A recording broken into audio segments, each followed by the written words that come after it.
Узбекистан творит историю. Ассаламу алейкум, друзья. Сборная Узбекистана квалифицировалась на чемпионат мира 2026 года по футболу, который пройдет в США, в Канаде, в Мексике. Эти ребята действительно заслужили выступать на мировой арене, и они доказали, что достойны этого. Я, как таджик, от всей души поздравляю сборную Узбекистана. Эти ребята будут первооткрывателями в нашем регионе. Действительно, это очень похвально, и вчера я посмотрел, как уважаемый президент Узбекистана Шавкат Мирзиёев поздравляет всю сборную, включая тренеров и так далее, и дарит всякие подарки. Торжественное мероприятие, которое было в Ташкенте по случаю победы и выхода в чемпионат мира, где подарки из машин были и так далее. Действительно, парни заслужили это, и я надеюсь, что это будет поводом, это будет действительно большим шагом для открытия международной арены для всех жителей Центральной Азии. И Узбекистан покажет всему миру, что мы достойны многого. Тем не менее, после просмотра этого видео, поздравления и так далее сборной Узбекистана, я наткнулся на другое видео.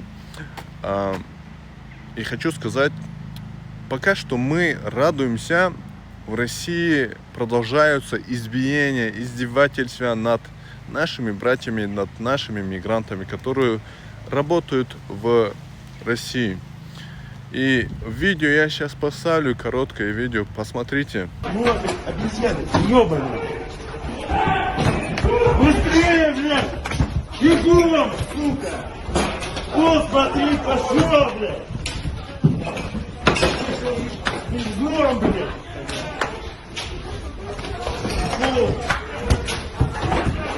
Пошел, блядь! Вот, ты, сука, гусько!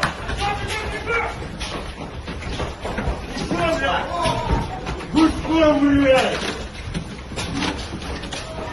Ой, идёт, сука! Ползи! Лево! Лево, лево! Быстрее, давай, скорость надо! Очень обидно за наших братьев-мусульман, за наших соседей и за то, как обходится с мигрантами в России.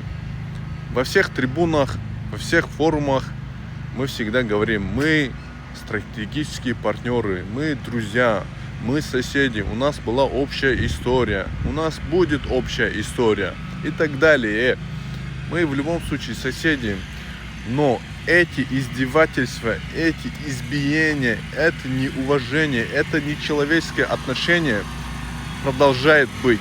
На видео ясно и четко слышны, как силовики из числа ОМОНовцев кричат, издеваются, избивают, пользуются нецензурными словами, вообще неуместными, обзывая мигрантов обезьянами, чурками, черножопами, извините меня за это слово, суками. Бьют их и шмонают как хотят.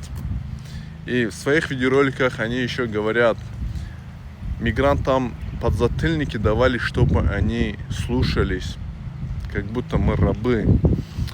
Я прошу, я знаю, что мои слова, конечно, никуда не дойдут, но, ребята, при просмотре футбола мы все едины. Мы можем быть вместе, играть вместе, наслаждаться этой игрой.